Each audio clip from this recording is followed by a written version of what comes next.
ఈ క్రిస్మస్ సందర్భంగా నేను మీకు ఒక సందేశాన్ని సిద్ధపరిచాను. ఆ వర్తమానాన్ని మీకు తెలియజేస్తాను. యెషయా ప్రవచన గ్రంథం 9వ అధ్యాయం 6వ వాక్య భాగాన్ని ఈరోజు మన వాక్య ధ్యానాంశంగా చదువుదాం. ఏలయనగా మనకు శిశువు పుట్టెను, మనకు కుమారుడు అనుగ్రహించబడెను. ఆయన భుజము మీద రాజ్యభారం ఉండును. ఆయన భుజముల మీద రాజ్యభారం ఉంటుంది. ఆశ్చర్యకరుడు, ఆలోచనకర్త, బలవంతుడైన దేవుడు, నిత్యుడగు తండ్రి, సమాధానకర్తయగు అధిపతి అని ఆయనకి పేరు పెట్టబడెను. చాలు. ఈ వాక్య భాగంలోంచి మనం చదువుకున్న యెషయా గ్రంథం 9వ అధ్యాయం 6వ వాక్య భాగంలో 8 మెసేజ్లు ఉన్నాయి, 8 ప్రసంగాలు ఉన్నాయి. ఆల్మోస్ట్ ఇందులో 7 ప్రసంగాలు ఇప్పటికే మీకు చెప్పున్నాను. ఆత్మ చెప్పు సంగతులు చెవిగలవాడు వినుగాక. ఒక్క రిమైనింగ్ బ్యాలెన్స్, ఒక్క ప్రసంగం ఒకటే మిగిలిపోయింది. అది ఈరోజు పండగ సందర్భంగా మీకు చెప్తున్నాను. ఆ మెసేజ్ పేరు కుమారుడు. అనండి ఒకసారి మీ నోటితో గట్టిగా ఈ మాట నాతో చెప్పండి. మనకు కుమారుడు అనుగ్రహించబడెను. ఇప్పుడు కొట్టండి చప్పట్లు, మీకు ఎంత బలం ఉందో. గుడ్. మనకు కుమారుడు అనుగ్రహించబడును అనే మాటను పరిశుద్ధ గ్రంథంలో చూస్తూ ఉన్నాం. మనకు కుమారుడు అనుగ్రహించబడ్డాడు. మనం ఆరాధించే దేవుని గొప్పతనం ఏమిటంటే ఆయన దేవుని కుమారుడిగా ఈ లోకానికి వచ్చాడు. మనుష్య కుమారుడిగా ఈ లోకానికి వచ్చాడు ఆయన. గతంలో ఈ అధ్యాయంలోంచి శిశువు గురించి మీతో చెప్పాను. 5 పేర్ల గురించి ఒక్కొక్క ఆదివారం ఒక్కొక్క వర్తమానంగా మీకు గతంలో తెలియచేశాను. ప్రత్యేకంగా పరిశుద్ధాత్మ దేవుని సహాయంతో ఈ క్రిస్మస్ సందర్భంగా మనకు కుమారుడు అనుగ్రహించబడెను అనే ఈ వర్తమానం ద్వారా మీ జీవితాన్ని దేవుడు ప్రభావితం చేయనుగాక. నిజమైన క్రిస్మస్ ఆనందాన్ని, సంతోషాన్ని మీలో ఒక్కొక్కరికి నా దేవుడు దయచేయనుగాక. ప్రియులారా, యేసుక్రీస్తు ప్రభు యొక్క పుట్టిక చాలా ఉన్నతమైన పరమార్థం కలిగి ఉన్నది. ఆయన దేవుని కుమారుడిగా ఈ లోకానికి వచ్చాడు అండ్ మనుష్య కుమారుడిగా ఈ లోకానికి వచ్చాడు. పరిశుద్ధ గ్రంథంలో యేసు ప్రభుని గురించి చెప్పబడిన మాట ఏమిటంటే, లేఖనం ఇలా చెప్తుంది, ఈయన నా ప్రియ కుమారుడు, నేను ఈయన యందు ఆనందిస్తాను. ఆయన ప్రియ కుమారుడిగా వచ్చాడు, దావీదు కుమారుడిగా వచ్చాడు. ఈ విధంగా బైబిల్ గ్రంథాన్ని చదువుకుంటూ వెళితే ఆయన యొక్క గొప్పతనాన్ని గురించి భక్తులు వర్ణిస్తూ వచ్చారు. భక్తుడైన డాక్టర్ గారైన లోకా గారు కూడా ఆయన్ని పరిచయం చేస్తూ ఏమన్నారంటే, తొలుచూలు కుమారుడిగా ఆయన వర్ణిస్తూ వచ్చాడు. పరిశుద్ధ గ్రంథం ఎంత స్పష్టంగా ఆ దేవుని యొక్క దైవత్వాన్ని గురించి చెప్తుందంటే, ఆయన కుమారుడిగా ఈ లోకానికి జన్మించినట్లుగా, కన్యక గర్భవతి కుమారుని కన్నట్లుగా పరిశుద్ధ గ్రంథం స్పష్టంగా చెప్తుంది. ఈరోజు ఈ కుమారుని యొక్క గొప్పతనాన్ని గురించి వాక్య ఆధారాలతో మీ అందరికీ స్పష్టంగా తెలియచేయటానికి ఒక దైవజనుడిగా నేను ఇష్టపడుతున్నాను. ప్రభు మీ జీవితంలో ఈ క్రిస్మస్ సందేశం ద్వారా వాక్యాలు ప్రభావితము చేయనుగాక. యేసుక్రీస్తు ప్రభు పుట్టాడు అనడానికి 5 ఆధారాలు మీకు చెప్తాను. ఈరోజు చాలామంది సమాజం అనేక విధాలుగా ప్రశ్నిస్తూ ఉంది. అలాంటి వాళ్ళకి మీరు ఇచ్చే ఒక గొప్ప సందేశమై ఉండాలి. ఓకే, మీరు ABCDE అని ఒక 5 కారణాలు రాసుకోండి. యేసుక్రీస్తు ప్రభు పుట్టాడు, ఆయన మనకి కుమారుడిగా అనుగ్రహించబడ్డాడు, ఆయన జన్మ జీవితాల్ని ప్రభావితం చేసింది అనడానికి ఒక 5 కారణాలు ఇంట్రడక్షన్లో చెప్తాను. ఆ తర్వాత సబ్జెక్టుగా కుమారుడు ద్వారా జరిగే ఒక 5 ఆశీర్వాదాలు కూడా మీకు చెప్తాను. త్వరగానే ఫాస్ట్గానే మీకు ఈ కార్యక్రమాన్ని ముందుకు కొనసాగిస్తాను. యేసు ప్రభు పుట్టాడు అనడానికి ఆధారం ఏంటి అనంటే యేసు ప్రభు పుట్టాడు అనడానికి ఆధారం ఏమిటంటే ప్రవచనాల నెరవేర్పు. ఇప్పుడు చదివిన వాక్యము ఇప్పుడుది కాదు, ఇది 700 సంవత్సరాల క్రితమే యెషయా అనే ప్రవక్త యేసుక్రీస్తు ప్రభుని గురించి ప్రవచించాడు. ఈ ప్రవచనము యేసుక్రీస్తు ప్రభులో నెరవేర్చబడి ఉన్నది. యెషయా ముద్దుల నుండి చిగురు పుట్టును, బెత్లెహేము ఎఫ్రతా, ఇశ్రాయేలుని ఏలే దేవుడు నీలో నుండి వస్తాడు. ఇవన్నీ ప్రవచనాలు నెరవేర్పు. సో మొదటి రీజన్, యేసయ్య పుట్టాడు అనడానికి సమాజం నిన్ను ప్రశ్నిస్తున్నప్పుడు నువ్వు చెప్పగలిగిన అద్భుతమైన ఆన్సర్ ఏమిటంటే ప్రవచనాల నెరవేర్పు. బి, యేసు ప్రభు పుట్టడానికి ఒక ఆధారము ఏంటి అనంటే ప్రభుకి చరిత్ర ఉన్నది. చరిత్ర కారణ జన్ముడు ఆయన. ఎలాగో తెలుసా? ఈ రోజున నీ డాక్యుమెంట్స్, ఏ డాక్యుమెంటరీ అయినా కూడా చెల్లాలంటే ఆ డాక్యుమెంట్కి సంబంధించిన చరిత్ర ఎట్లాగంటే యేసుక్రీస్తు ప్రభు ద్వారా చరిత్ర 2 భాగాలుగా విభజించబడింది. క్రీస్తు శకం, క్రీస్తు పూర్వం, క్రీస్తు పూర్వం, క్రీస్తు శకం. ఏ వ్యక్తి అయినా సరే ఈ రోజున వాళ్ళ డాక్యుమెంటరీ చెల్లాలంటే చరిత్ర ఆధారం. క్రీస్తు ప్రభువు లేకుండా ఆ డాక్యుమెంటరీ చెల్లదు. నో డౌట్, సందేహమే లేదు. చాలామంది వచ్చారు కదా, ఎంతోమంది వచ్చారు, వాళ్ళెవ్వరూ కూడా ఇలాంటి కార్యం చేయలేదు. కానీ యేసుక్రీస్తు ప్రభు ద్వారా ఆయన పుట్టిక చరిత్ర ఉన్నది. ఓకే. సి, యేసుక్రీస్తు ప్రభు పుట్టాడు అనడానికి ఆధారం ఏమిటంటే క్యాలెండర్. ఈ రోజున మన మధ్యలో క్యాలెండర్ ఉంది కదా. సో ప్రభు ద్వారానే క్యాలెండర్. ఒక మాటలో చెప్పాలంటే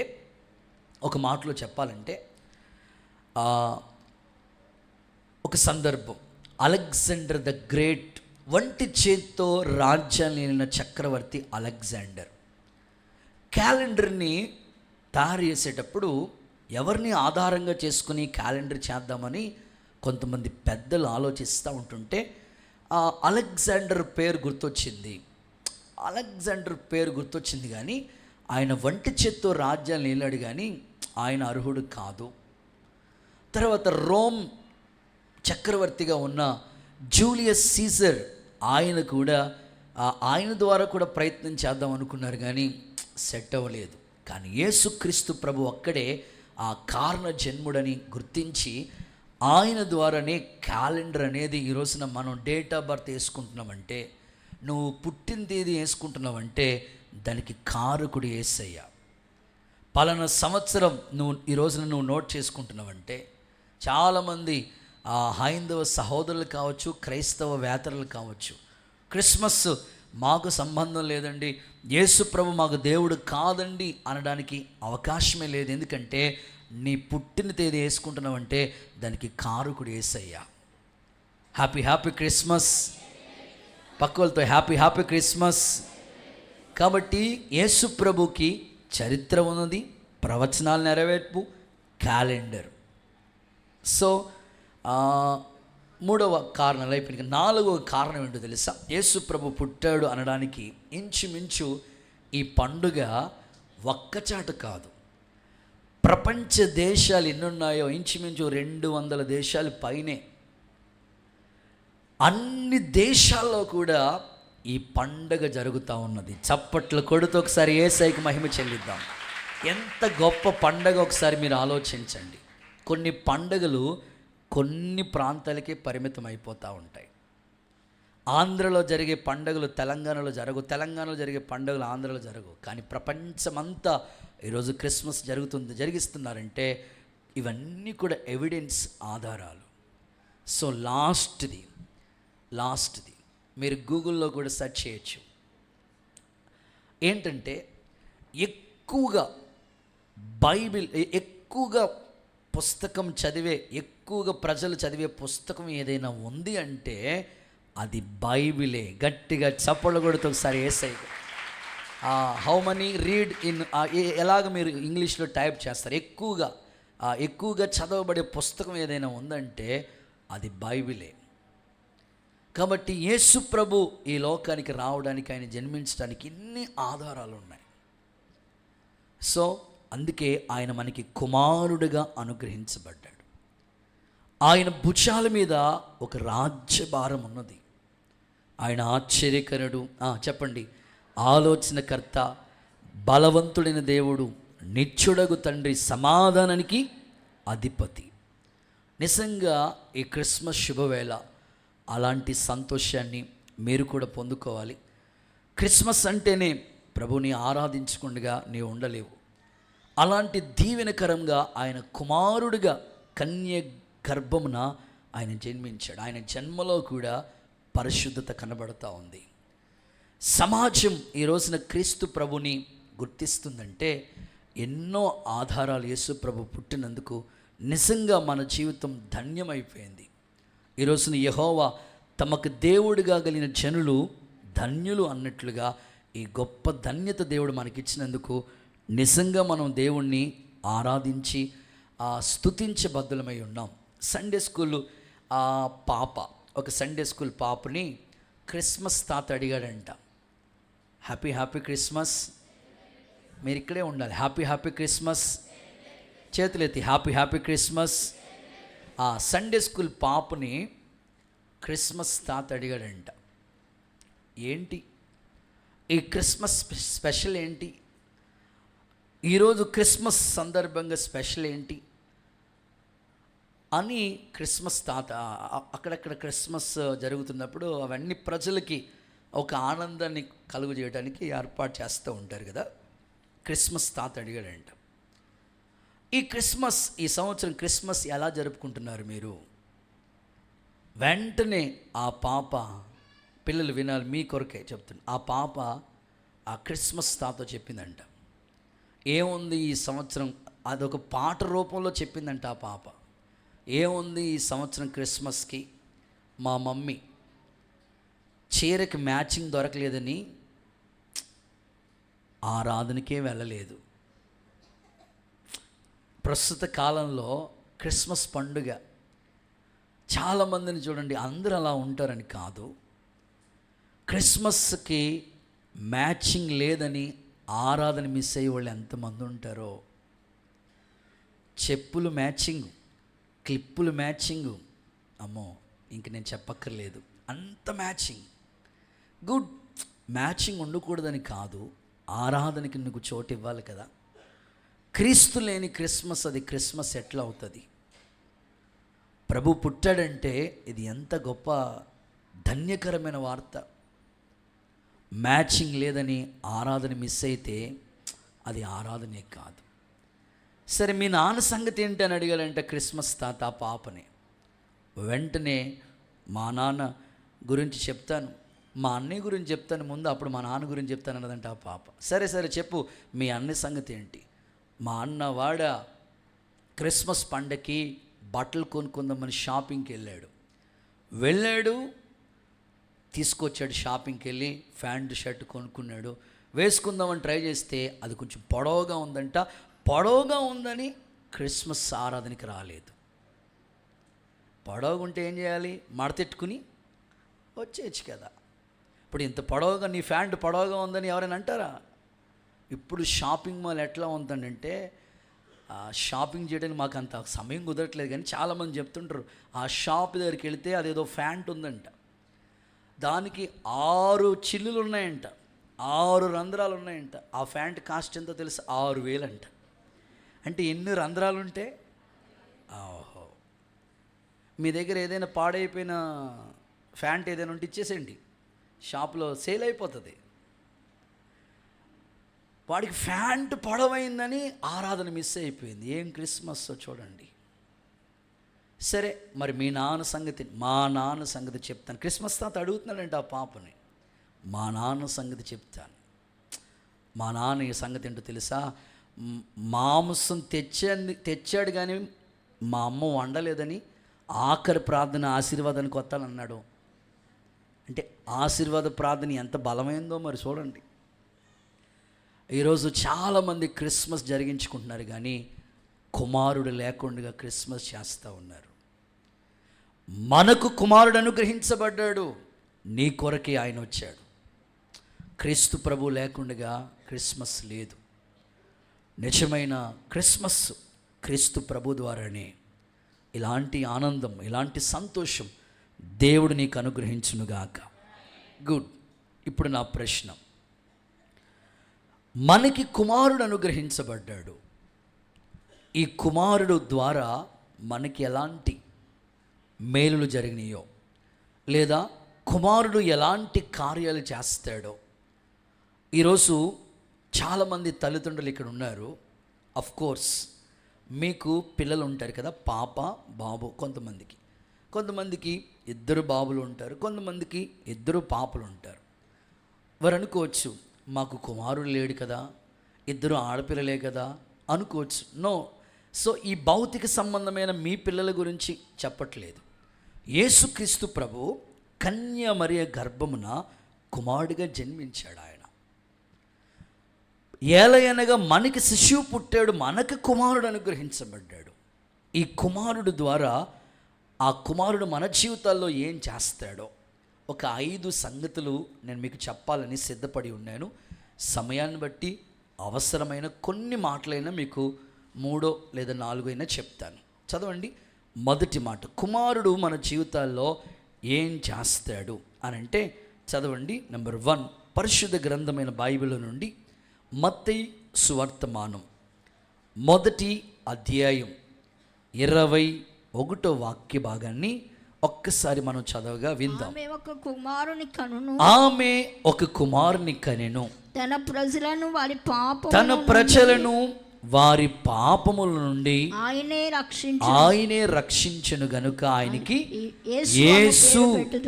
యేసు అని పేరు పెట్టుదువు. ఇనఫ్. మొదటి మాట, కుమారుడు మన జీవితాల్లో ఏం చేస్తాడు, లేదా కుమారుడు మనకేం చేస్తాడు, కుమారుడిగా ఎందుకు దేవుడు ఈ లోకానికి వచ్చాడు అంటే నెంబర్ 1, పాపముల నుండి రక్షిస్తాడు. అనండి ఒకసారి మీ నోటితో, కూర్చి గట్టిగా చెప్తారా? పాపముల నుండి రక్షిస్తాడు. అందుకే ఆయన కుమారుడుగా అనుగ్రహించబడ్డాడు. బైబిల్ చెప్తుంది, ఆమె ఒక కుమారుని కనెను. ఎవరామె? కన్య అయిన మరియ.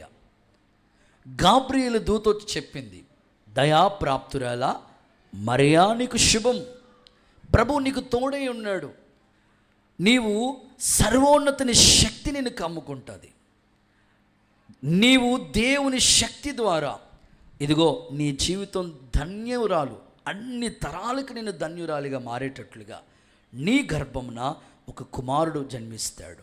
ఆయన ఎవరో తెలుసా? ఆయన పేరు యేసు. యేసు అంటేనే రక్షకుడు అని అర్థం. ఆమె ఒక కుమారుని కన్నది, ఆయనే తన ప్రజల పాపముల నుండి రక్షిస్తాడు. అసలు కుమారుడు ఎందుకు అనుగ్రహించబడ్డాడు? ఉద్దేశం ఏమిటంటే ప్రజల పాపముల నుండి విడిపించుట కొరకే ఆయన కుమారుడిగా ఈ లోకానికి వచ్చాడు.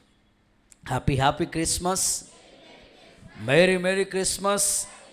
క్రీస్తు నేడు పుట్టెను. హల్లెలూయా. సో అందుకొరకే ఆయన కుమారుడిగా వచ్చినట్లు పరిశుద్ధ గ్రంథం స్పష్టంగా చెప్తా ఉంది. సరే, దీనికి అనుబంధంగా ఒక మాట చెప్తాను. కపెర్నహూము అనే ఒక చోట ఒక వ్యక్తి అస్సలు లేవలేని పరిస్థితుల మధ్యలో పక్షవాతంతో బాధపడతా ఉన్నాడు. లేవలేని పరిస్థితుల మధ్యలో ఉన్నాడు. సరే, యేసుప్రభు ఎక్కడ మీటింగ్ పెట్టినా ప్రజలు వస్తూ ఉంటారు. ప్రజలతో నింపబడి ఉంది. ఆ ఇల్లంతా కూడా నింపబడి ఉంది. సరే, ఇప్పుడు ఆ వ్యక్తిని ప్రభువు దగ్గర తీసుకొద్దామని ప్రయత్నం చేస్తున్నారు, కానీ అక్కడ చోటు లేదు, ఖాళీ లేదు. వాళ్ళు ఏం చేశారంటే, నలుగురు ఆ ఇంటి పైకప్పు తీసేసి ఆ పైనుంచి మంచాన్ని అలాగ నేరుగా అలా దించేశారు. వెంటనే ప్రభువు ఆ వ్యక్తిని చూసి అంటాడు, కుమారుడా, నీ పాపములు క్షమింపబడి ఉన్నవి. సబ్జెక్ట్ అర్థం చేసుకోండి. అతనికి కావలసింది స్వస్థత కదా. పక్షవాతంతో బాధపడుతున్నాడు. యేసు నామములో లేచి నడువు. ఆమెను అనలేదటి, అలా అనాలి అసలు యేసయ్య. కానీ ఏమన్నాడు? కుమారుడా, నీ పాపములు అంటే స్వస్థత కన్నా ప్రాముఖ్యమైనది ముందు పాప క్షమాపణ. ఆమె అసలు రక్షకుడు అంటేనే మన పాపాల నుండి క్షమించి రక్షించేవాడు ఆయన. తొలిచూలు కుమారుడు అనే పదానికి చక్కని నిర్వచనం ఏంటంటే కు అంటే కుచితం అంటే పాపం, మారుడు అంటే విడిపించేవాడు. అది కుమారుడు అనే పదానికి చక్కని నిర్వచనం. అది మనిషి పాపంలోనే పుట్టాడు, పాపంలోనే పెరుగుతున్నాడు, పాపంలోనే సహజీవనం చేస్తున్నాడు. యేసు ప్రభు వచ్చిన ఉద్దేశం ఏంటో తెలుసా? కుచితం అనే ఆ పాపము నుండి విమోచించటానికి, విడిపించటానికి యేసు ప్రభు కుమారుడిగా ఈ లోకానికి వచ్చాడు. అందుకని కుమారుడు ద్వారా నీకు జరిగే మేలేంటో తెలుసా? నీ పాపములు క్షమింపబడి ఉన్నవి. ఆమేన్. బైబిల్ గ్రంథంలో ఒక చక్కని ఆధారంతో కూడిన మాట మీకు చదివిస్తాను. కొలస్సీ పత్రిక 1వ అధ్యాయం అండ్ 14వ వాక్యం చూస్తారా? కొలస్సీ పత్రిక 1వ అధ్యాయం 14వ వాక్య భాగం చూద్దాం. ఇక్కడ ఇలా రాయబడుతూ వచ్చింది దేవుని వాక్యం. ఆ కుమారుని యందు మనకి విమోచన అనగా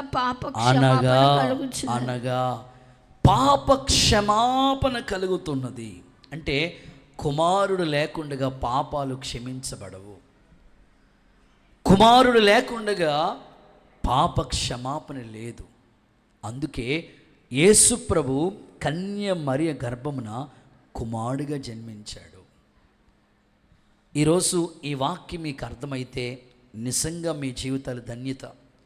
మీ జీవితంలో కుమారునికి చోటు ఇవ్వండి. Happy Christmas, merry happy Christmas. క్రీస్తు నేడు పుట్టెను, నశించుచున్న దానిని వెదకి రక్షించుటకు మనుష్య కుమారుడు ఆయన నశించిపోతున్నంటే పాపం చేత మనిషి నశించిపోతున్నాడు.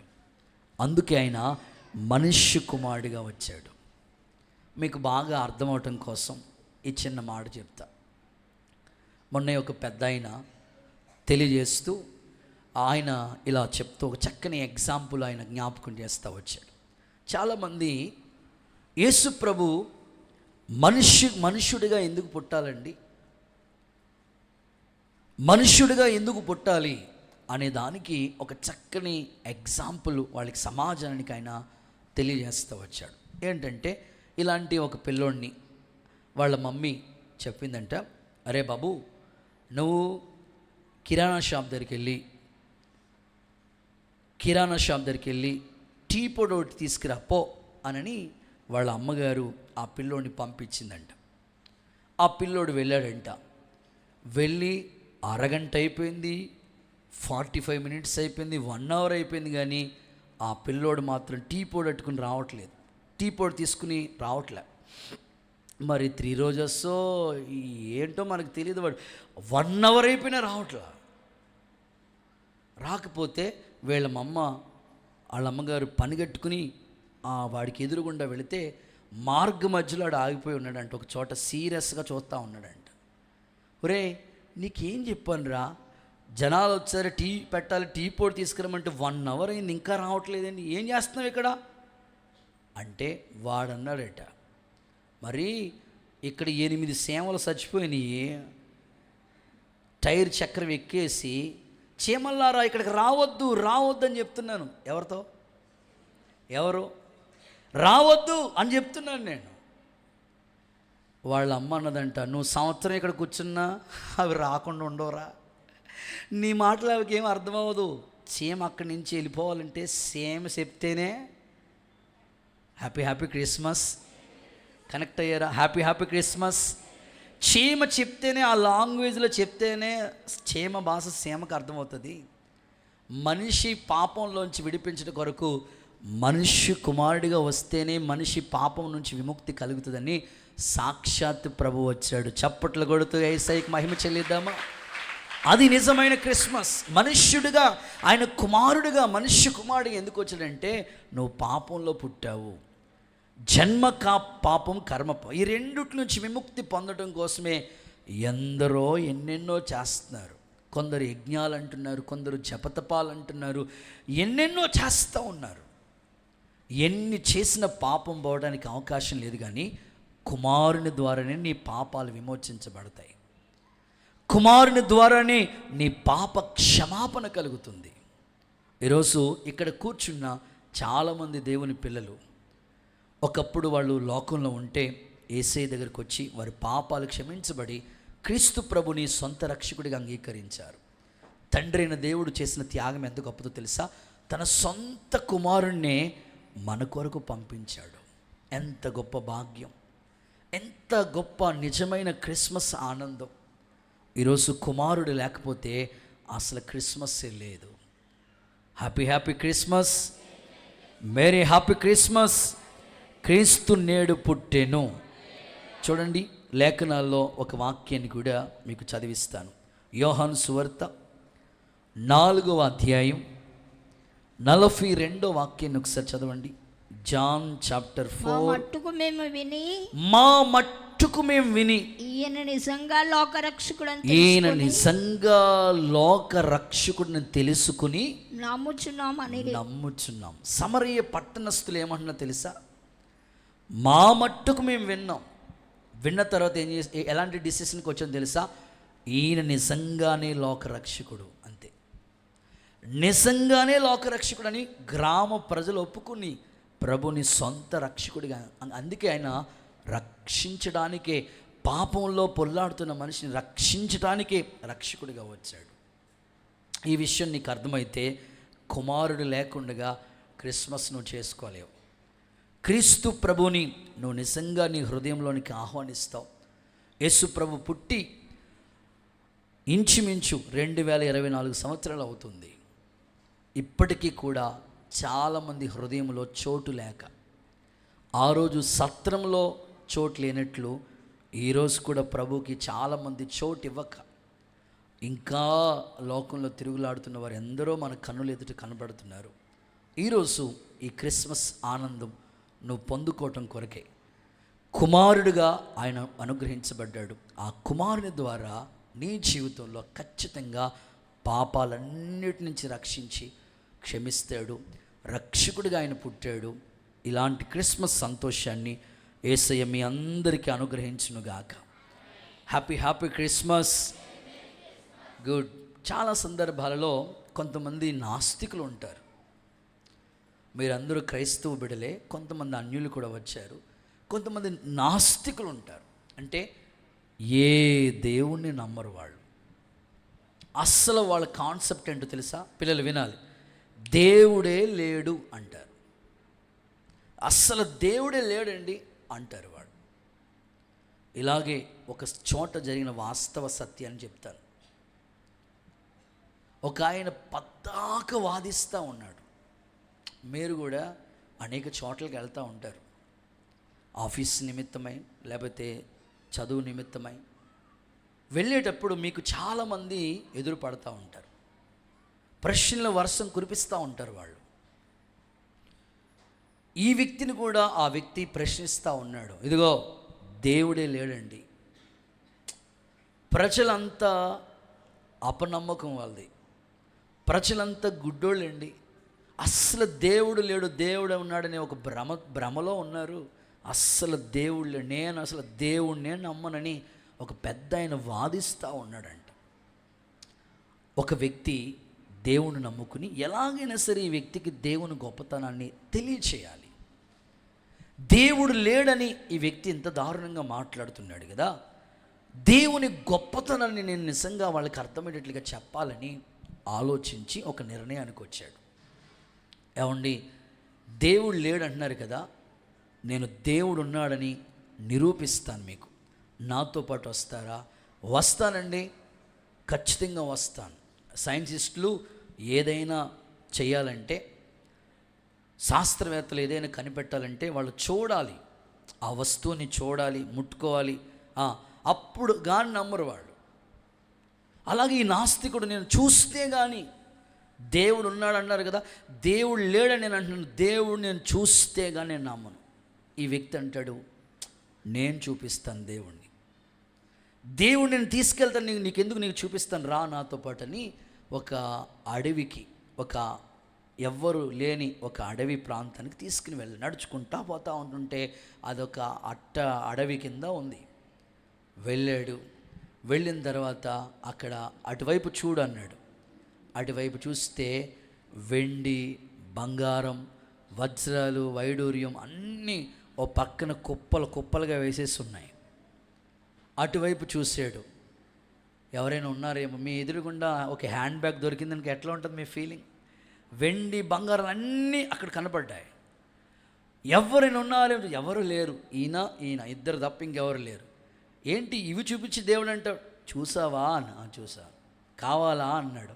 వద్దులే, మనసులో తీసుకోవాలని ఉంది కానీ వద్దులే అన్నాడు. సరే ఇటువైపుకు నడు అన్నాడు. ఇటువైపుకు చూస్తే అక్కడ ఒక చిన్న ప్లేస్ ఉంది. ఇలా పైనుంచి చూస్తూ ఉంటుంటే అన్ని అస్థి పంజరాలు కనబడుతున్నాయి. స్కెల్టిన్ అస్థి పంజరాలు కనబడతా ఉన్నాయి పైనుంచి కింద దాకా.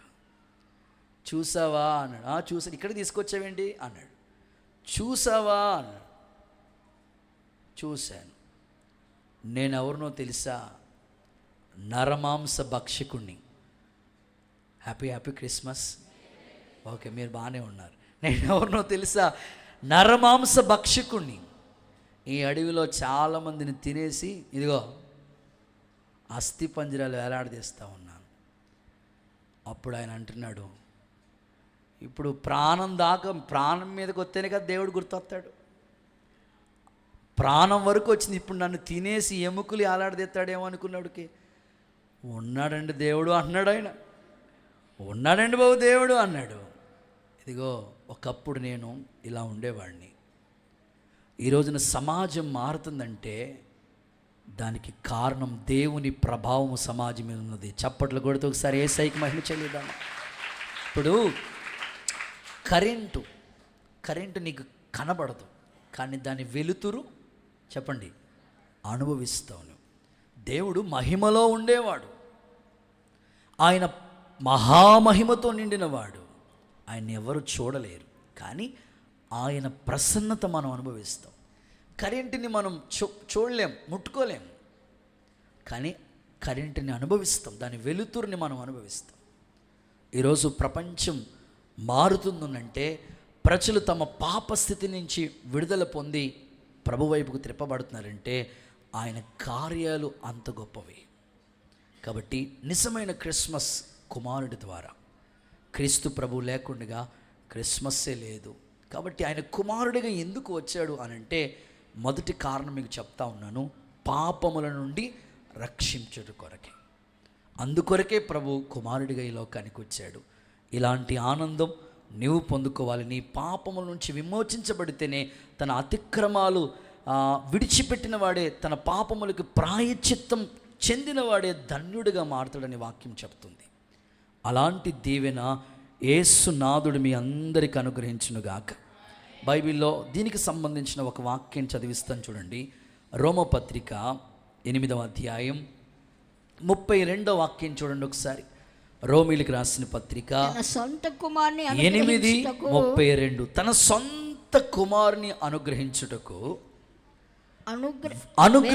కొరకే వెనక్కకు తిరగని మనందరి కొరకు ఆయనను అప్పగించిన వాడు.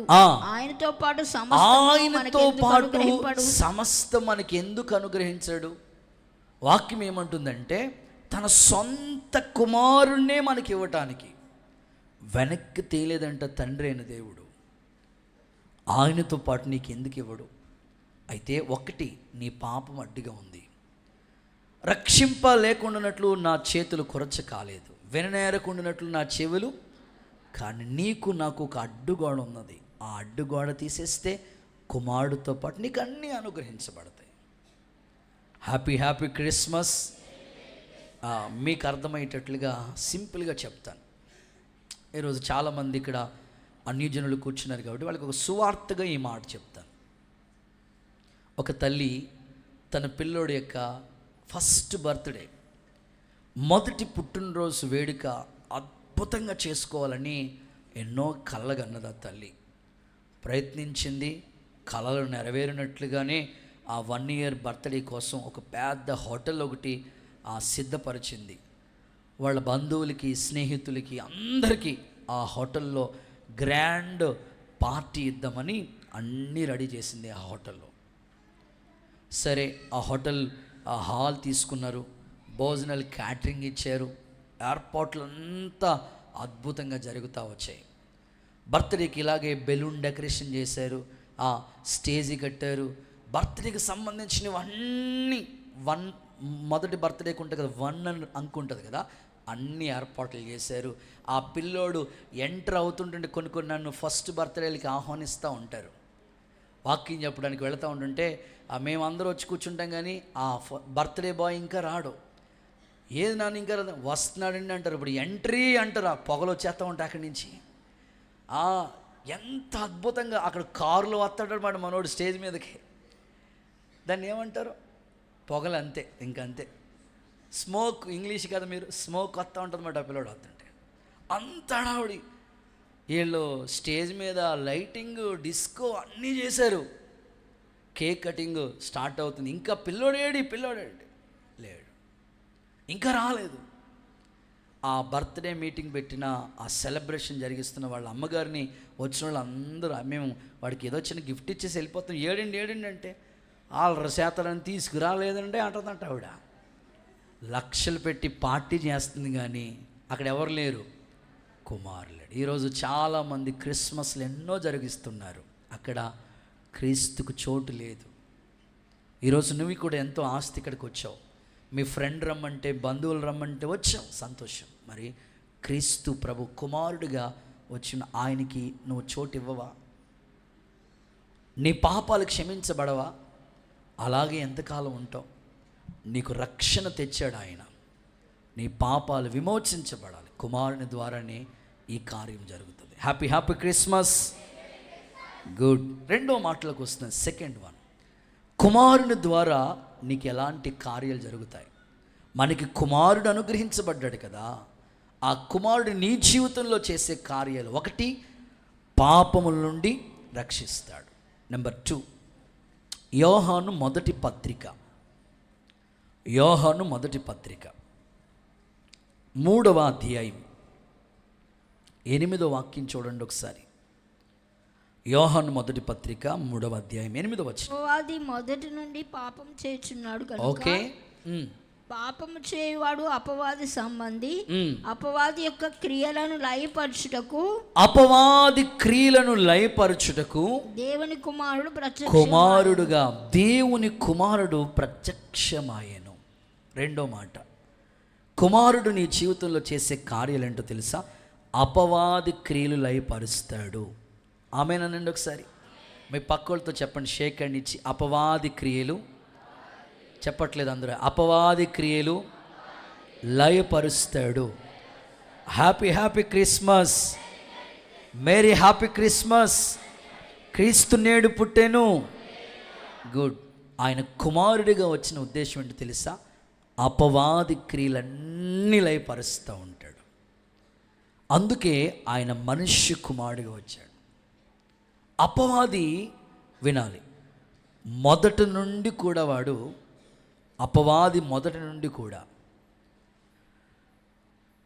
ప్రజల్ని దేవుని సన్నిధికి రానివ్వకుండగా, దైవికమైన కార్యాల్లో పాలు పంపులు పొందకుండగా, అపవాది మొదటి నుండి కూడా అబద్ధికుడిగానే ఉన్నాడు. ప్రభు ఈ లోకానికి కుమారుడిగా వచ్చిన ఉద్దేశం ఏంటో తెలుసా? అపవాది క్రియలన్నీ లయపరచాలి. అపవాది చేసే క్రియలు ఏంటి పాస్టర్ గారు? దీంట్లో కూడా మీకు అర్థమయ్యేటట్లుగా ఒక స్టోరీ మీకు చెప్తాను. సేన అనే ఒక దెయ్యం పట్టిన ఒక యవనస్తుడు ఉన్నాడు. వాడు యవనస్తుడే, కానీ యవనస్తుడిగా లేడు. ఈరోజు కూడా చాలామంది యవనస్తులుగా ఉండట్లేదు. యవన పిల్లలు, బాయ్స్, యవన గర్ల్స్, వాళ్ళు అసలు యూత్ లాగే ఉండట్లేదు, యవనస్తులుగానే ఉండట్లేదు. ఎప్పుడు చూసినా వాళ్ళలో డల్గా ఉంటుంది, వాళ్ళలో ఏదో ఒక లేజినెస్ కనబడతా ఉంది, లేకపోతే వాళ్ళలో యాక్టివ్నెస్ అనేది ఒక్కటి కూడా కనబడట్లేదు. అసలు యూత్ ప్రస్తుత కాలం ట్రెండ్, ఈ యవన కాలంలో ఉన్న పిల్లలు అపవాది చేతిలో బంధించబడతా ఉన్నారు. ఈ సేన అనే దెయ్యం పట్టిన ఈ యవనస్తుడు కూడా ఉండకూడని చోట్ల ఉంటున్నాడు. ఈ రోజులు యవనస్తులను చూడండి, ఎక్కడ ఉండకూడదో అక్కడ ఉంటున్నారు వాళ్ళు, ఎక్కడ కూర్చోకూడదో అక్కడికి వెళ్ళి కూర్చుంటున్నారు, ఏది చేయకూడదో అది చేస్తూ ఉన్నారు, ఏది వినకూడదో అది వింటూ ఉన్నారు, ఏది ఫాలో అవ్వకూడదో అది ఫాలో అవుతూ ఉన్నారు. ఈ యవనస్తుడు కూడా మనం లేఖనాల్లో చూడగలిగితే సమాధుల్లోకి వెళ్ళి నివాసం చేస్తున్నాడంటే. యవనస్తులు ఎక్కడ ఉండాలండి? ఉంటే ఇంట్లో ఉండాలా, లేకపోతే దేవాలయంలో ఉండాలా, లేకపోతే కాలేజీలో ఉండాలా. కానీ వీడు ఎక్కడున్నాడో తెలుసా? సమాధుల దగ్గరికి వెళ్ళిపోయి సమాధుల దగ్గర ఉంటున్నాడు. సమాధి కలిగిన చోటలో నివాసం చేస్తున్నాడంట. నెక్స్ట్, వాడిని ఎవ్వరు సాధువు చేయలేదంట, ఎవ్వరి మాట వింటలేదంట వాడు. ఈరోజు కూడా యవనస్తులు ఎవ్వరి మాట వింటలేదు. అమ్మ మాట వింటలేదు, నాన్న మాట వింటలేదు, అక్క మాట వింటలేదు, ఆ పెద్దన్ని మాట వింటలేదు, ఇంట్లో ఎవరు చెప్పినా వినరు. అపవాది వాడిని బంధిస్తూ ఉన్నాడు చూడండి. సో ఇంకొక అనుభవం ఏంటంటే, ఆ అపవాది వాడిని అంట గాయాలు చేసుకున్నట్లుగా చేసింది. గాయాలు. ఈరోజు యవనస్తులు చాలామంది చేతులు గాయాలు కోసేసుకుంటున్నారు. ఎంత దారుణంగా తయారైపోయారంటే, వాళ్ళ ఇంట్లో ఏదైనా అదేదో ఎత్తు బండంట, దానికి ఒక పేరు పెట్టారు ఒక ఆయన, దెబ్బ టైర్ల బండి అంటే ఇలా ఉంటుందంట. ఒరే నేను అంటాను, ఎవరైనా బండి కొనుక్కోవాలంటే మీ అమ్మగారిని ఎక్కించుకుంటట్టు ఉండాలి. అమ్మ ఎక్కడ కూర్చోవాలి ఇప్పుడు? ఇలా ఉంటుందంట సీటు. ఆ బండే నాకు కావాలంటాడంట వాడు. కొనకపోతే నేను భోజనం చేయను. ఈరోజు చాలామంది అపవాది చేతులకు వెళ్ళిపోతున్నారు. ప్రభు కుమారుడిగా వచ్చింది ఎందుకో తెలుసా? అపవాది క్రియలన్నీ యేసు నామములో లయమైపోవునుగాక. వాక్యంలో ఇలా రాయబడి ఉంది, సాతాను శత్రు బలవంతటి మీద మీకు నేను అధికారం ఇచ్చానన్నాడు. శీఘ్రంగా సాతాన్ని మీ కాళ్ళ క్రింద చితక తొక్కి ఉన్నానన్నాడు ప్రభు. అపవాదిని గురించి ఎన్ని వాక్య లేఖనాల్లో రాయబడి, వాడి క్రియలు అలాంటివి. మీరు కావాలంటే నేను చెప్పిన మాటలు మార్కు సువార్త 5వ అధ్యాయం 2 నుంచి 5 వచనాలు ఒకసారి చదివితే మీకు అర్థమవుతుంది అపవాది చేసే క్రియలు. దిగగానే అపవిత్రాత్మ పట్టిన ఒకడు సమాధుల్లో నుండి వచ్చి ఆయనకి ఎదురుగా పడెను. వాడు సమాధులలో పాపం వాసం చేసేవాడు. సమాధి కలిగిన చోట నివాసం చేస్తున్నాడంట. వాడి ప్లేస్ అది. సంఖ్యలతోనైనను ఎవడును వాడిని బంధింపలేకపోయాడు. కూడా వాడిని బంధించలేకపోతున్నాడు. ఎవ్వరు సాధు చేయలేకపోతున్నారు. పలుమార్లు వాని కాళ్లకును చేతులకు సంఖ్యలు వేసి బంధించినను వాడు ఆ చేతి సంఖ్యలు తెంపి కాలి సంఖ్యలను తుత్తినీలుగా చేసిన గనుక ఎవడును వాడిని ఎవ్వడు కూడా వాడిని సాధుపరచలేకపోతున్నాడు. లాస్ట్లోకి వచ్చేస్తే వాడు గాయపరుచుకుంటున్నాడంట, గాయాలు చేసుకుంటున్నారంట. ఈరోజు చాలామంది తల్లిదండ్రుల హృదయాలు గాయాలైపోతున్నాయి. పిల్లల గురించి ఎలా ఉన్నారంటే, ఇప్పుడు దోమలు కొట్టుకుండగా ఆల్ అవుట్ పెట్టుకుంటాం కదా, దోమలు కొట్టుకుండగా వాడు ఎంత పరిస్థితి అంటే, దోమలు కొట్టుకుండా పెట్టుకునేది ఆల్ అవుట్ తాగేసాడు.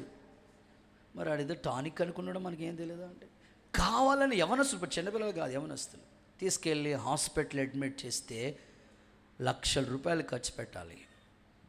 తల్లిదండ్రులకి నెమ్మది లేకుండా చేస్తున్న యవనస్తులు అపవాది చేత బాధించబడుతున్నారు. ఈరోజు దేవుడు చెప్తున్నాడు నీతో, నేను కుమారుడిగా వచ్చిన కాన్సెప్ట్ ఏంటో తెలుసా? అపవాది క్రియలన్నీ లయపరచడం కొరకే.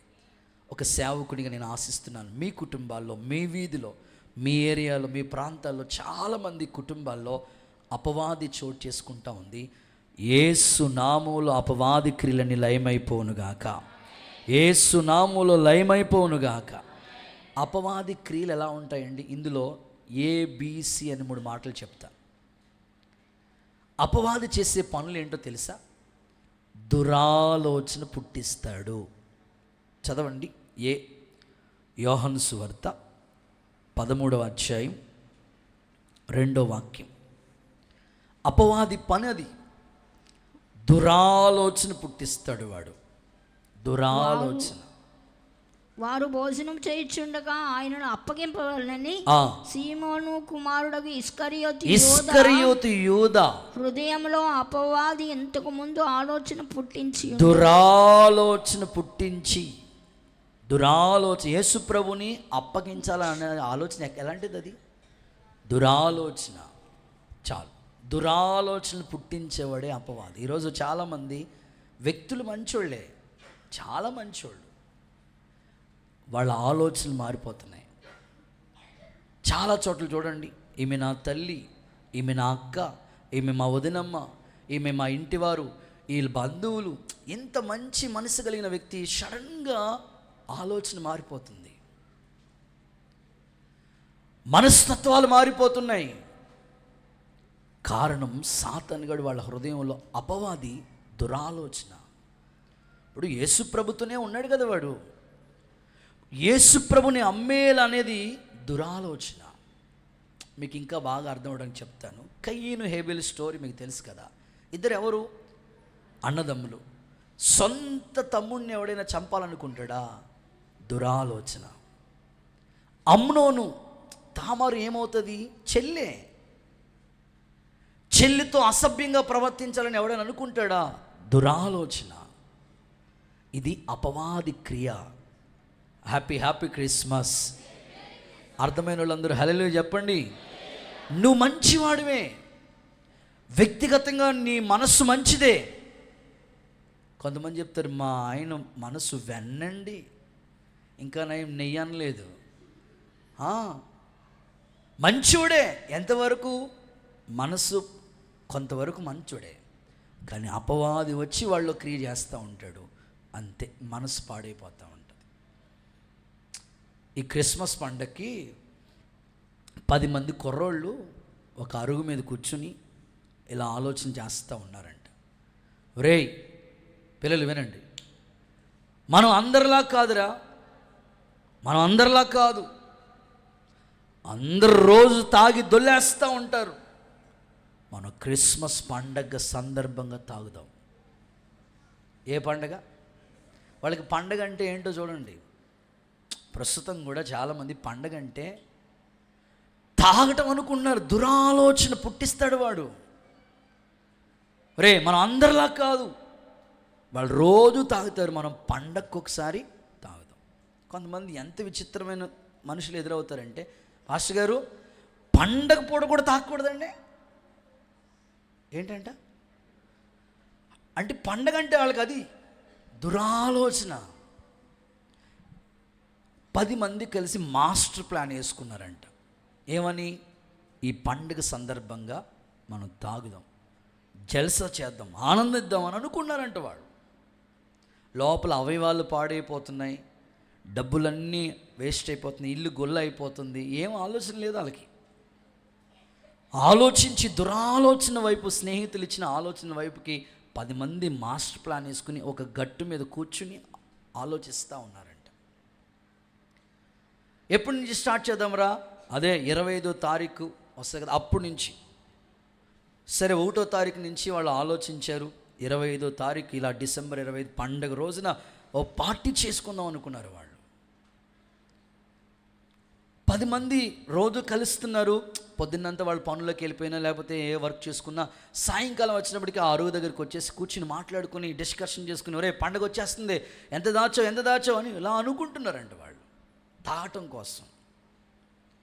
సరే ఇంకా 4 రోజులు ఉంది క్రిస్మస్ పండగ.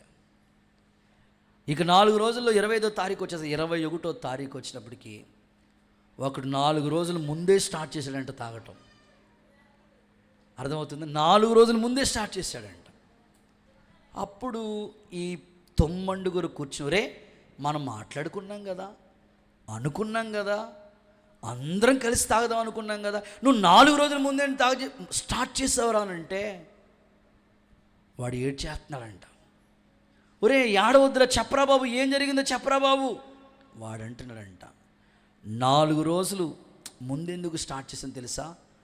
ఆ క్రిస్మస్ పాట విని అన్నాడు. క్రిస్మస్ పాట ఏంట్రా? అదే ఆ పాట నీకు రాదులే, ఆ పాట ఏంటో తెలుసా? చల్లగాలినా అంటే మరియమ్మ నొప్పులు భరించలేక ఇటు తాగేస్తున్నాడంట. 4 రోజుల ముందే స్టార్ట్ చేశాడు వాడు. ఈరోజు వ్యక్తులు మంచోళ్ళే, కానీ అపవాది వాళ్ళలో దురాలోచన పుట్టిస్తూ ఉన్నాడు. యేసు నామములో అపవాది క్రియలని లయమైపోనుగాక, కుమారుడు అనుగ్రహించబడునుగాక, అపవాది క్రియలని లయమైపోనుగాక. ఓకే, బి, అపవాది చేసే క్రియ అంటే తెలుసా? రోగాన్ని పుట్టిస్తాడు. రోగం. అపోస్తుల కార్యాలు 10:38. మీరు తర్వాత చదువుకోండి, సమయం లేదు కాబట్టి నేను చెప్పుకుంటూ వెళ్ళిపోతాను. రోగాన్ని పుట్టిస్తాడు అపవాది. యేసు ప్రభు వారిని స్వస్థపరిచినట్లుగా ఉంది అక్కడ మాట. అపవాది చేత పీడింపబడిన వారిని ఎవరు స్వస్థపరిచారు? యేసయ్య. అంటే అపవాది చేసే పని అంటే రోగం. అక్కడ చూడండి, యేసు శక్తితో అభిషేకించబడ్డాడు, దేవుడు ఆయనకి తోడే ఉన్నాడు కనుక వారు మేలు చేయొచ్చు. అపవాది చేత పీడింపబడిన వారిని స్వస్థపరిచాడు. అంటే అపవాది చేసే క్రియ ఏంటంటే ఒక రోగము, ఒక వ్యాధి, ఒక అనారోగ్యము, శరీరములో ఏదో ఒక క్రియ చేస్తూ ఉంటాడు. ఇప్పుడు యోబు ఉన్నాడు, ఎంత భక్తిపరుడు, అపవాది ద్వారానే కదా. మీ ఆత్మీయ జీవితంలో మంచి హెల్తీగా చాలామందిని నేను చూస్తూ ఉంటాను. ఆరోగ్యానికి ఎంత మంచి జాగ్రత్తలు తీసుకుంటారంటే అన్ని మంచి జాగ్రత్తలు తీసుకోండి. వాకింగ్ చేస్తూ ఉంటారు, మెడిసిన్ వాడుతూ ఉంటారు, ఫుడ్ కంట్రోల్ ఉంటుంది, చాలా వెల్ అండ్ గుడ్. అయినా ఏదో ఒక బలహీనత ఏర్పడుతుందంటే నువ్వు ఎంత జాగ్రత్తలు తీసుకున్నా ఎందుకు అలా జరుగుతుందంటే అపవాది క్రియ. అపవాది క్రియ. యేసయ్య కుమారుడిగా వచ్చిన ఉద్దేశం ఏంటో తెలుసా? అపవాది క్రియలన్నీ లయపరచునుగాక, మీ ఇంట్లో రోగాల బలము నిర్మూలమైపోనుగాక, వ్యాధుల బలము కొట్టివేయబడునుగాక. చప్పట్లు కొడుతూ యేసయ్యకు ఒకసారి మహిమ చెల్లిద్దాం. ఈరోజు నిజమైన క్రిస్మస్ ఆనందాన్ని నువ్వు పొందుకోవాలి. ఆయన కుమారుడిగా వచ్చాడు. మీ ఇంట్లో ఏ అపవాది చోటు ఉండకూడదు, అపవాదికి చోటు ఇవ్వకూడదు. వాక్యం ఉంటుంది కదా, అపవాదికి మీరు చోటు ఇవ్వద్దు. కాబట్టి వాడు రోగాన్ని కలిగించి నువ్వు మంచిగా ఎంత యాక్టివ్గా ఉండాలనుకుంటావో అంత బలహీనంగా చేస్తూ ఉంటాడు. ప్రార్థన చేసుకో, ప్రభా నువ్వు కుమారుడిగా వచ్చావు కదా, నా ఇంట్లో నీకు చోటిస్తున్నామయ్యా. హృదయం అని ఇంటిలో మేము చోటిస్తున్నాం. మా హృదయ అంతరంగాల్లో ఏ అపవాది క్రియలు పనిచేయకూడదు, మా ఇంట్లో ఏ అపవాదికి చోటు ఉండకూడదు. నీవు దైవికమైన స్వస్థత మా కుటుంబానికి అనుగ్రహించని కోరుకో. ప్రభు నీకు సహాయం చేయనుగాక. సి, మోసం చేసేవాడు అపవాది. మోసం చేసేవాడు అపవాది. ప్రకటన గ్రంథం 12వ అధ్యాయం 9వ వచనం ప్రకారం వాడు మోసాలు చేస్తూ ఉంటాడు. ఇప్పుడు యేసయ్య వచ్చినందుకు తెలుసా? ఆ మోసభరితమైన మోసంలోనే ఉంటున్నాం. ఆ క్రియలన్నీ యేసు నామములో లయమైపోనుగాక. ఇంట్లోనే చాలామంది ఇంట్లోనే మోసం చేసేవాళ్ళు ఉంటారండి. మేము ఎర్రొంతుని దగ్గర ఉండేవాళ్ళం సేవా పరిచర్య ప్రారంభంలో. బుచ్చక్క వాళ్ళ ఇంటి పైన మందిరం కింద మేము అద్దెకుండేవాళ్ళం. కిమ్స్ నుంచి కొంతమంది స్టూడెంట్స్ అప్పుడు వస్తూ ఉన్నారు, ఇప్పుడు వస్తూ ఉంటారు. ఒక జిఎన్ఎం అంటే చదువుకునే ఆ యొక్క నర్సింగ్ సంబంధించిన చదువుకునే ఆ కుమార్తె వాళ్ళ తమ్ముడు గురించి సాక్ష్యం ఇస్తూ వచ్చింది. అన్నయ్య ఇంట్లోనే ఉన్నాడు అన్నయ్య దొంగ, వాడు మారేటట్టు ప్రార్థన చేయండి అన్నయ్య అన్నది. ఏమైందమ్మా చెప్పమ్మా.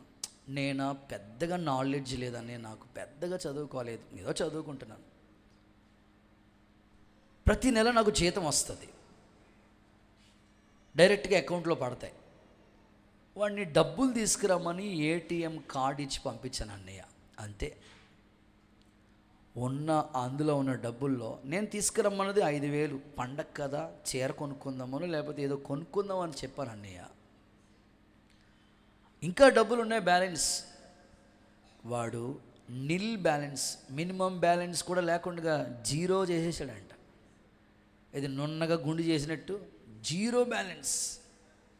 మొత్తం అంతా తీసేశారంట. అన్నయ్య వాడికి మారు మనసు వచ్చినట్లుగా. నేను అన్నాను, ఎప్పుడైనా తీసుకురమ్మా అని చెప్పాను. తీసుకొచ్చింది ఇలాంటి పండక్కే తీసుకొచ్చింది.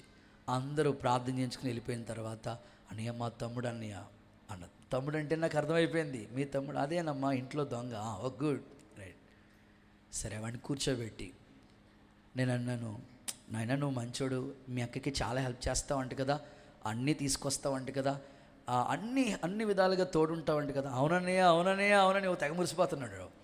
సరే రా బాబు, అంతా బాగానే ఉంది కానీ డబ్బులు ఎందుకు కొట్టేసావు అన్నాను. చెప్పేసిందా? చెప్పేసింది మరి అని. ఒరే నన్న వద్దు, మీ ఇంట్లోనే కదా మీ అక్క నెల రోజులు హాస్పిటల్లో కష్టపడితే వచ్చే జీతం, నువ్వు అలా ఎలా తీసుకోవాలనిపించింది? నువ్వు నిజమైన తమ్ముడు అయితే నువ్వేదైనా కొన్ని అక్కకి అని చూస్తున్నాడు. అలా కాదు మరి, ఎందుకు నువ్వు సంపాదించుకున్న డబ్బులు వాడు, అంతేగాని నువ్వు మోసం చేయకూడదు ఇంట్లో. సరే విన్నాడు. ఉపవాస ప్రార్థనకి రమ్మని చెప్పాను. శనివారాలు అప్పుడప్పుడు వస్తూ ఉండేవాడు, ఆదివారాలు వస్తూ ఉండేవాడు. రోజులు గడుస్తూ ఉన్నాయి. 3 రోజులు ఫాస్టింగ్ ప్రేయర్స్ వచ్చినాయి. వచ్చాడు, దగ్గరే కూర్చున్నాడు. సౌండ్ చేసిన పక్కన కూర్చోనని కూర్చునేవాడు. వాక్యం విన్నాడు, మారు మనసు వచ్చింది. ఆ 3 రోజుల ఉపవాస కోడికలు ముగింపులో, సంవత్సరాంత కోడికలో, తీర్మానాల పండుగలో మారు మనసు పొంది బాప్తీసం తీసుకున్నాడు. దేవుణ్ణి సొంత రక్షకుడిగా అంగీకరించాడు. నేను ఎందుకు ఈ సాక్ష్యం చెప్పానంటే, మోసం చేసేవాడు అపవాది, వాడి క్రియలన్నీ యేసు నామములో లయమైపోనుగాక. ఆమేన్. చివరి మాట చెప్పి ముగిస్తాను, సమయం అయిపోయింది. 3 మాటలు. 1 చెప్పండి, కుమారుడు మనకేం చేస్తాడు? పాపముల నుండి రక్షిస్తాడు. 2 అపవాది క్రియలు లయపరుస్తాడు. 3వ మాట, యోహాను సువార్త 3వ అధ్యాయం 16వ వాక్యం. 3:16. దేవుడు లోకమును ఎంతో ప్రేమించాడు, దేవుడు లోకమును ఎంతో ప్రేమించాడు కాగా ఆయన తన అద్వితీయ కుమారునిగా అదిగో పుట్టినవాని ఆయన కుమారుడిగా పుట్టిన వాని యందు విశ్వాసముంచే ప్రతివాడు నశించక నిత్య జీవం పొందినట్లు నిత్య జీవము పొందునట్లు ఆయనను ఆ కుమారుణ్ణి మనకు అనుగ్రహించాడు. Happy Christmas, merry happy Christmas. క్రీస్తు నేడు పుట్టెను. ఆమేన్. సో 3వది, నిత్య జీవం అనుగ్రహిస్తాడు. నిత్య జీవం, ఎటర్నల్ లైఫ్, జీవితాంతం. ఇక్కడ ఉండే జీవితం కొంతకాలమే. సో న్యూ లైఫ్, నూతన యెరూషలేం, పరలోక పట్టణం, గొప్ప ఆనందం, యుగయుగాలు ప్రభుతో ఉండే ఆ గొప్ప ధన్యత నువ్వు పొందుకుంటావు. అక్కడ ఏమని రాసింది తెలుసా? లోకమును ఎంతో ప్రేమించాడు. ఆయన ప్రేమ పొడవు, ఆయన ప్రేమ ఎత్తు, ఆయన ప్రేమ వెడల్పు, ఆయన ప్రేమ లోతు అంతు లేదు.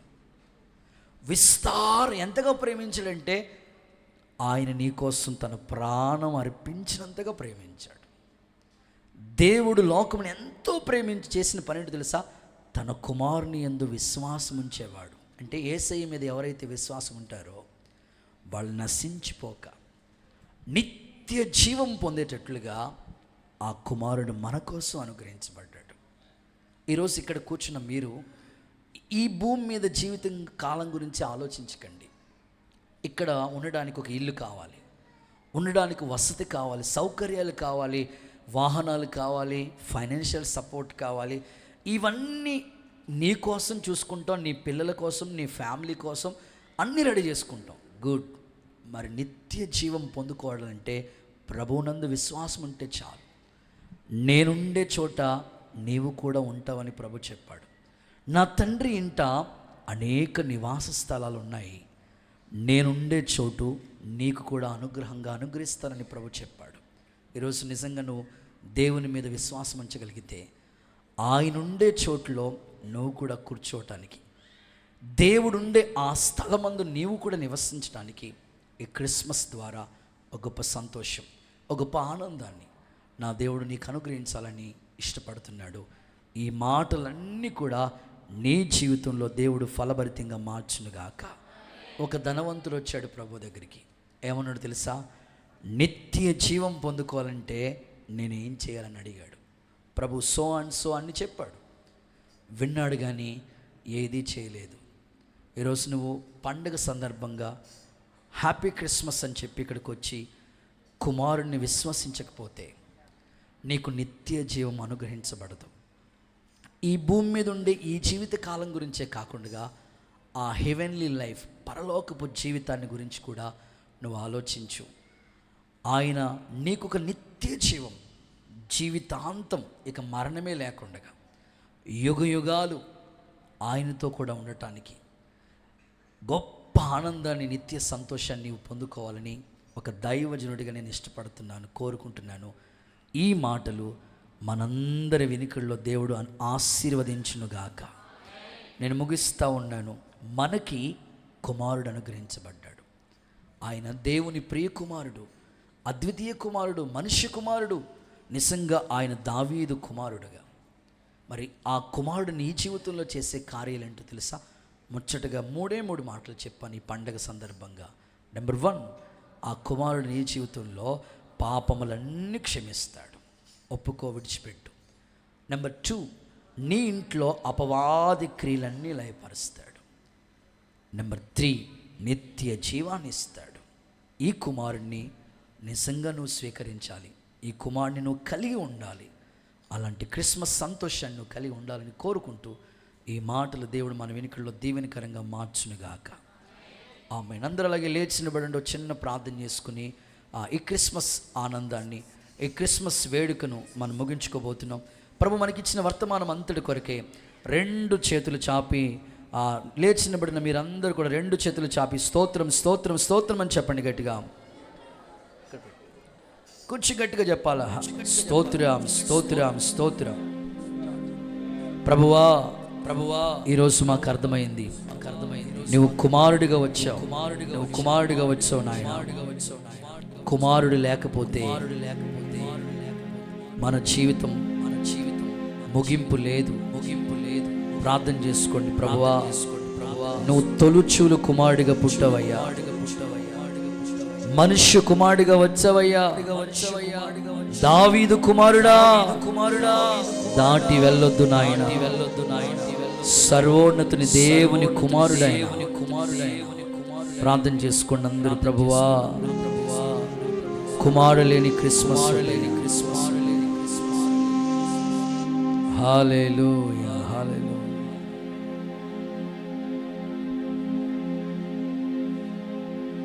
ప్రార్థన చేసుకోండి అందరూ. యేసయ్యా హల్లెలూయా.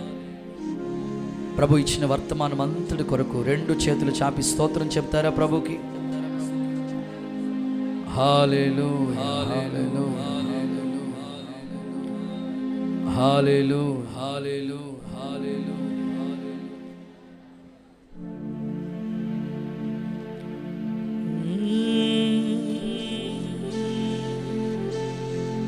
క్రిస్మస్ శుభవేళలో అందరి హృదయాలలో ఆనందమే, మనసంతా సంతోషమే. క్రిస్మస్ శుభవేళలో అందరి హృదయాలలో ఆనందమే, మనసంతా సంతోషమే. స్తుతించి ఆరాధిద్దాం, కీర్తించి కొనియాడుదాం. రక్షకుడు పుట్టాడని, రక్షణ తెచ్చాడని, బెత్లెహేములో సందడి, పశువుల పాకలో సందడి. శ్రీ యేసు పుట్టాడని, మహారాజు పుట్టాడని, శ్రీ యేసు పుట్టాడని, మహారాజు పుట్టాడని, బెత్లెహేములో సందడి. తీర్మానం, చప్పట్లు, కళ్ళు మూసుకుని ఆరాధన చేస్తూ ఈ క్రిస్మస్ శుభవేళ ప్రభువా, యేసయ్యా రక్షకుడా,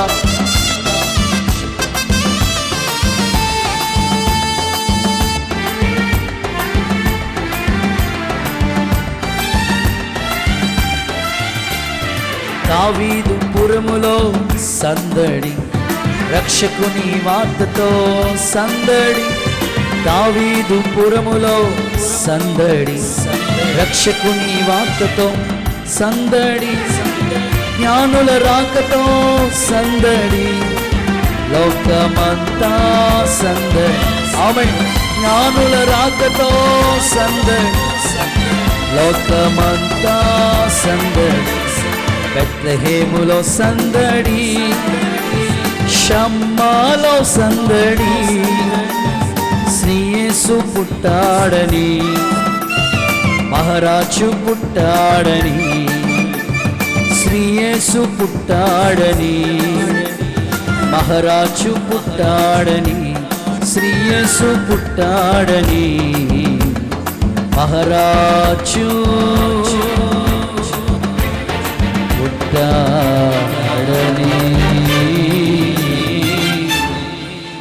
ప్రభు మనకిచ్చిన సందేశం అంతటి కొరకే చప్పట్లు కొడుతూ ప్రభుకి మహిమ, మహామహిమను ఆరోపించండి.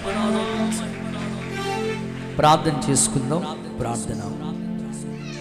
మహాగణుడైన యేసయ్యా, నీ పరిశుద్ధ ప్రశస్త నామాన్ని బట్టి నీకు వందనాలు, కృతజ్ఞతలు, స్తోత్రాలు చెల్లిస్తున్నాము. ఈ ఉదయకాలంలో క్రిస్మస్ ఆరాధనకు తీసుకొచ్చిన నీ ప్రజలందరితో ఇంతవరకు నీ వాక్యం ద్వారా మాట్లాడి బలపరిచిన ప్రతి మాట కొరకు స్తోత్రం చెల్లిస్తున్నాం. ప్రభువా, ఏలయనగా మనకు శిశువు పుట్టెను, మనకు కుమారుడు అనుగ్రహింపబడినని తెలియపరిచారయ్యా. కుమారుడు మాకు అనుగ్రహింపబడడం ద్వారా మా జీవితాల్లో మీరు ఎలాంటి కార్యాలు చేస్తారో వివరించారు తండ్రి. కుమారుడు తన ప్రజలను తన పాపముల నుంచి విడిపించడానికి ఈ లోకానికి వచ్చారని తెలియపరిచారయ్యా. నాయన యేసు నామములో ప్రతి ఒక్కరి పాపం నుంచి విడిపించమని ప్రార్థన చేస్తున్నాం తండ్రి. మీకు స్తోత్రాలు. ఆ దినముల్లో సమరయ స్త్రీని రక్షించిన దేవా, ఆ ఊరి ప్రజలకు కూడా మీరు రక్షణ దయచేశారు దేవా. నీ బిడ్డలు ఒక్కరే కాక వారిని బట్టి వాళ్ళ ప్రాంతం, వాళ్ళ గ్రామం, వాళ్ళ వీధి కూడా రక్షించబడినట్లు బలమైన కార్యం జరిగించండి. అలాగనే అపవాది క్రియలు లయపరచడానికి కుమారుడు అనుగ్రహించబడ్డాడని తెలియపరిచారయ్యా. నాయనా నీకు స్తోత్రాలు ప్రభువా. అపవాది నాయన దురాలోచనలు పుట్టిస్తాడని అనేక మంది యవనస్తులు దురాలోచనలు అనుసరించి హృదయాలలో ఆయా దురాలోచన కలిగి నడుచుకుంటున్నారు. అలాంటి వారిని విడిపించడానికి, అలాంటి వారి క్రియలు లయపరచడం కోసం మీరు పంపబడ్డారని తెలియపరిచారు దైవమ్మ. మీకు స్తోత్రం. అలాగనే నాయన అపవాది గాడు మోసపుచ్చుతాడని తెలియపరిచారు ప్రభువా. మీకు స్తోత్రం అయ్యా. ఎవరు సాధు చేయలేని యవన బిడ్డలను యేసు నామములో మీరే విడిపించమని ప్రార్థిస్తున్నాం దేవా. వారిని పట్టి పిడిస్తున్న అపవాది గడి కార్యాలన్నీ యేసు నామములో లయపరచండి అయ్యా. అలాగనే మా కొరకు కుమారుడుగా నిత్య జీవం ఇవ్వడం కొరకు మీరు పంపబడ్డారని తెలియపరిచారయ్యా. ఇదిగోనైనా ఈ యొక్క క్రిస్మస్లో క్రీస్తుని ధరించుకొని నీ బిడ్డలు తిరిగి వెళ్ళడానికి సహాయం చేయి ప్రభువా. అయ్యా, నీవు లేని జీవితానికి నిత్య జీవం ఉండదు తండ్రి. దయచేసి నాయన మా బిడ్డలు అందరూ కూడా నిత్య జీవాన్ని పొందుకునేటట్లు సహాయం చేయండి అయ్యా. అయ్యా, మీరు ఇస్తున్న ఆ ఉచితమైన నిత్య జీవానికి ప్రతి ఒక్కరూ వారసులుగా మారాలి ప్రభువా. కార్యం జరిగించండి. విత్తబడిన వాక్కులు నీ బిడ్డల హృదయాలలో ఫలభరితంగా మార్చును ఆయన. ఆ నిత్య జీవంలోకి వచ్చిన ఆలోచన అందరిలో పెట్టమని ప్రార్థిస్తున్నాం దేవానికి స్తోత్రాలు. సియోనులో నుంచి మా బిడ్డలందరినీ ఆశీర్వదించును ఆయన. అయ్యా, నిత్య జీవము నశింపక నిశ్చయంగా అద్వితీయ కుమారుడు ద్వారా కలిగే ఆ నిత్య జీవాన్ని ప్రతి ఒక్కరూ పొందుకున్నట్లు కృపనివ్వండి అయ్యా. అయ్యా, చేరి వచ్చిన బిడ్డలందరికీ నిజమైన క్రిస్మస్ ఆనందము దయచేయండి నాయన. అయ్యా, మీ వీరిని కాక వీరిని బట్టి అనేకులు ఆ నిత్య జీవాన్ని పొందుకున్నట్లుగా విశ్వాసులందరినీ మీరు బలపరచండి అయ్యా. ఈ కోడికలో పాలు పొంపులు పొందిన ప్రతి బిడ్డని మీరు ఆశీర్వదించును ఆయన. అయ్యా, మీ దీవెనలతో నింపి పంపి మహిమ పొందుకోండి. ఇంకను ఈ దినం జరుగుతున్నటువంటి ఆరాధనలో తోడయండి. ఇంకా ఈ వారం అంతా కార్యక్రమాల్లో సహాయం చేసి మహిమ పొందుకోమని యేసు నామాన్ని బట్టి ప్రార్థించి వేడుకొంచున్నాం తండ్రి. ఆమేన్. దయచేసి అలాగే ఉండండి. సండే స్కూల్ పిల్లలందరూ ఇక్కడికి వస్తే ఈ కేక్ కటింగ్ ఆశీర్వాద ప్రార్థనతో మనం ముగించేసుకుందాం. పిల్లలు రండి, పట్టుకోరా. Okay. Happy happy Christmas. Merry merry Christmas. క్రీస్తు నేడు పుట్టెను. గట్టిగా చప్పట్లు కొడితే యేసయ్యకి మహిమ చెల్లిస్తారా? ఓకే,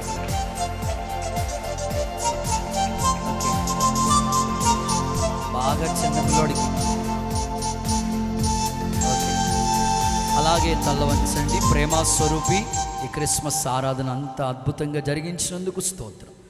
వాతావరణం ప్రతికూలంగా ఉన్నా ప్రజలను నడిపించినందుకు స్తోత్రం. మా ఎదుట నువ్వు కుమారుడిగా అనుగ్రహించబడ్డావు. నీ ద్వారా కలిగే ప్రతి దీవెన యేసు నామములో ఈ బిడ్డలు పొందుదురుగాక. సాక్షిగా నిలబెట్టండి, ఆనందంతో తిరిగి పంపండి. మా ఎదుట ఉన్న ఈ వారమంతా పరిచర్యలో నువ్వు తోడుండండి. నీకే మహిమ ఆరోపిస్తూ నజరేయుడని యేసు నామంలో స్తుతించి ప్రార్థించి వేడుకుంటున్నాము తండ్రి. మన ప్రభు అయిన యేసుక్రీస్తు కృప, తండ్రి అయిన దేవుని ప్రేమ, పరిశుద్ధాత్ముని అన్యోన్య సహవాసం సన్నిధి సదాకాలం మనకి తోడై ఉండి కాపాడి నడిపించునుగాక. ఆమేన్. Happy Christmas. Okay, Sunday school teacher అక్క ఆ పిల్లలకి చివరికి తీసుకెళ్ళిపోండి. ఆ కేక్ మీకు ఇచ్చేస్తారు, ఆ అక్క పంచుతుంది మీకు. గిఫ్ట్లు కూడా జనవరి 1 కల్లా మీకు అన్ని ఏర్పాట్లు చేస్తారు. ఓకే, ప్రార్థనలు కావాల్సిన వాళ్ళు రండి.